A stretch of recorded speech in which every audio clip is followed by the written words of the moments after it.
Hi, I'm Monk and this is the Monk Way. Let's analyze JD stocks before I buy the company. This will be a more detailed analysis because I'm investing a good amount of money. We'll look at their numbers, their earnings history, all about the company itself, and the news as well. This should tell us if they're a good buy right now. Subscribe and hit that bell for more stock analysis videos. I make them every day on stocks of interest, and leave a like if this video taught you something.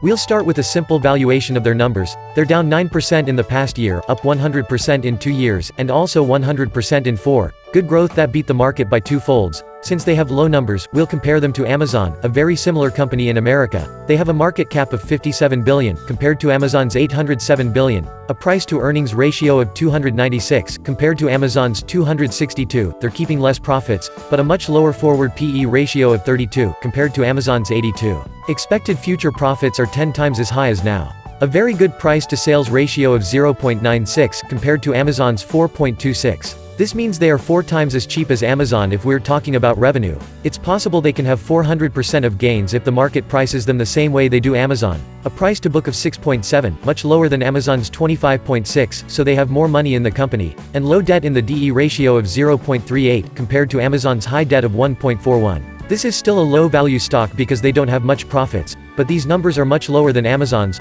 We'll have to see if they're on Amazon's level in terms of the actual business. Now we'll look at the important numbers in their income statement. Here's their history from 2013 to 2017. A nice growth of revenue, from $11.29 billion to $53.61 billion last year. This also shows the percent year-over-year growth, from 65% to 37.9% last year. 37% growth in a year is amazing, compared to Amazon, which has growth shown here, average of 25% over the past 5 years, but JD is a newer company than Amazon, so it's to be expected. JD only went online in 2004, while Amazon launched its site in 1994. Looking below at the gross income, this is what they keep after the cost of goods such as their products. It has increased from $1.11 billion to $7.26 billion. This is great. The problem is what they keep is much lower than what Amazon keeps. In 2017, they get $7.26 billion from $53.61 billion of revenue. This is a 13.5% gross margin, meaning they only kept 13.5% of their revenue after costs of goods. Compared to Amazon's 2017 gross income of $65.93 billion, that's 37% of their revenue,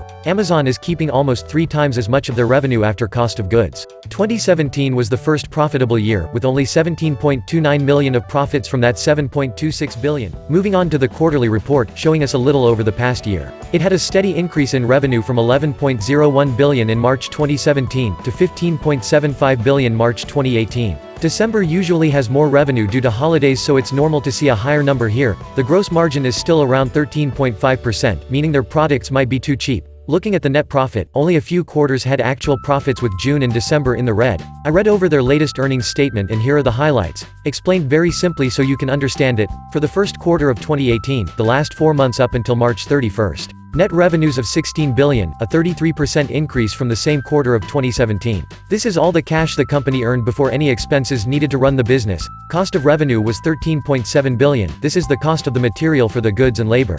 This is not avoidable because you have to pay for the products to sell and labor to pack the products, so the real important number is $2.3 billion. $1.1 billion went to fulfillment expenses, which includes warehouses, delivery, customer service, payment processing and such. Again, this is unavoidable cost of business, leaving $1.2 billion. $0.56 billion went to marketing, another necessary fee, leaving $0.64 billion. General and administrative expenses were $0.2 billion, including office rent, consultation fees, insurance, and salaries. Obviously, managers and other workers need offices and have to get paid, also a needed fee. The rest is pure profit of about $440 million. The important number is how much of their profits are they reinvesting. For this quarter it was $375.66 million, or about 85% of their profits. This is being used for new ideas and research. Amazon does something similar with reinvesting their profits. For comparison, Amazon has $65.9 billion of gross income. After necessary fees, they have $26 billion. They spent $22.6 billion on research and investments into new things. That's 87% of profits reinvested. Amazon has more profits to reinvest than JD, but are reinvesting most of it in the same way. JD reinvested $375 million.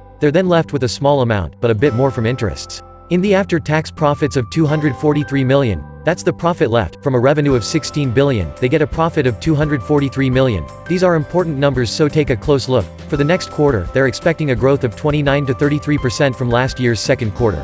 Moving to the balance sheet, showing us how much money and debt the company has, cash seems to be going up and down but overall has increased to 5.89 billion. Total assets has gone up over time to 28.26 billion. Current liabilities has increased from 2.77 billion to 18.16 billion in 2017. They have more current liabilities than assets, which isn't a good sign, but it's pretty close at 18.16 billion to 17.66 billion. This means they should be able to pay off any money they owe for the year, with just a bit of extra money. Their combined debt is 3.68 billion, meaning they have more than enough cash to pay it all off at 5.59 billion. And compared to their equity of 8.04 billion, they have low debt. Compare this to Amazon, which has 44 billion of debt with only 27.7 billion of equity. JD is a safer bet in terms of having a good amount of cash in their company in case of emergencies. From looking at their numbers, we can come to the conclusion that they have a nice safety net in their cash, but in terms of profits and revenue, they need to increase the gross margin. This means either increasing the price of products, or reducing the cost of selling those products. JD has a gross margin of 14%, Amazon is 36%, and Walmart is 25%, just to give you an idea of how much cash each company takes in. Increasing this means much more profits, leading to higher earnings, which should cause investors to raise the stock price. Now let's talk about China, and about JD. China's middle class has been rising like crazy the past few years. This leads to a very fast retail growth rate, leading to much more sales in China than in America. For the past 5 years, there was 11% a year growth rate compared to America's 4.2% growth. This means the Amazon of China has a lot more new customers year over year, leading to more revenue in the future. JD.com was founded by Richard Liu, and he's still running the company. Started in 1998, but only started selling online in 2004. They began with electronics, mobile phones, and computers, and the site was officially named JD.com in 2013. Named using the last names of the founder and his girlfriend at the time, the site is now very similar to Amazon. Search for a product, and get it delivered fast. They're the largest e-commerce company in terms of revenue in China, and third largest in the world, right below Amazon and Google. This company is number 1 in the world of AI delivery, with the largest number of drones delivering their products. They have 500 warehouses in 78 cities, enough to cover all of China. JD has over 300 million active accounts, that's 1/4 of China or the entire population of America. They offer the best fast delivery. You can get same-day or next-day delivery at a better price than anyone else. And unlike Amazon, they own their whole delivery network. They also offer a premium account with free shipping, free e-books, and now members get a free IQ account. Google invested $550 million in JD because American companies cannot operate in China. This shows incredible belief that JD will succeed in the future. Google will be integrating their products into their Google Shop feature. This means huge exposure to American markets. Walmart also invested in this company, a huge $4.87 billion, or 12% stake. You can buy Walmart products directly from JD thanks to this partnership. JD is also invested by Tencent, which has 20% of the company. Tencent owns China's biggest chatting app called WeChat, and JD is integrated into it. This is very important because WeChat's popularity can't be ignored. It has 989 million users a month. People also use the app to directly pay for shopping in real life, making it a direct connection to their wallets. Think of it like Apple Pay for America. JD thinks only 10% of WeChat's potential customers are being used, with a lot of room to grow. With these 3 huge partners and many more, I don't think we can go wrong. Let's look at their automated factories to really get a sense of their advancements. We have automated robots controlling everything, and once everything is packed, we have drones making deliveries. In the future, humans can be taken out of the whole process. JD wants over 1 million drones in the future. These things can deliver packages in less than a day. No delivery drivers, no package handlers, just drones flying straight into the customer's home, in 1 day or less. This is what JD is working on, and this is the type of future I want to see for an online retailer. I suggest watching a few interviews with the CEO Richard Liu on YouTube. He came from a poor family, giving him perspective on hard work, and he's a workaholic. He seems like the type of boss I can see eye to eye with, believing in hard work, keeping things simple, and keeping the user experience perfect.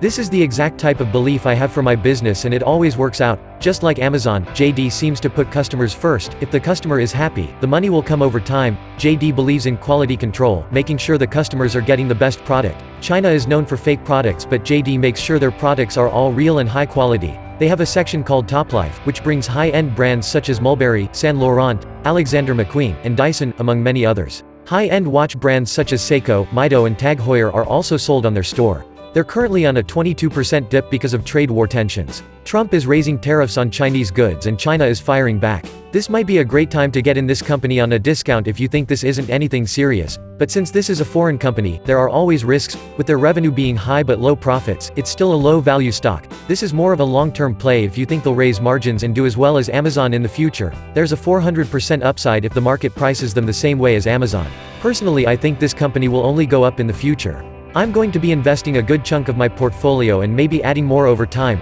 To see exactly when I buy in, join my stock market group. With only a low fee, you get to see every stock I'm interested in and exactly when I buy them. My portfolio is now over $200,000. Recent winners include Best Buy at a 8% profit, AMD at a 37% profit, and I just bought 2 high-risk companies that might blow up soon. Look in the description for a 50% off coupon only for 2 more days. Don't miss out on when I buy this company because it could see amazing returns. Subscribe and hit that bell for more stock analysis. I make them every day to keep you informed. This one took a lot of research and time, so at least leave a like if you learned something, and share it with a friend who's interested in growth stocks. Keep watching to buy the best stocks, the Monk way.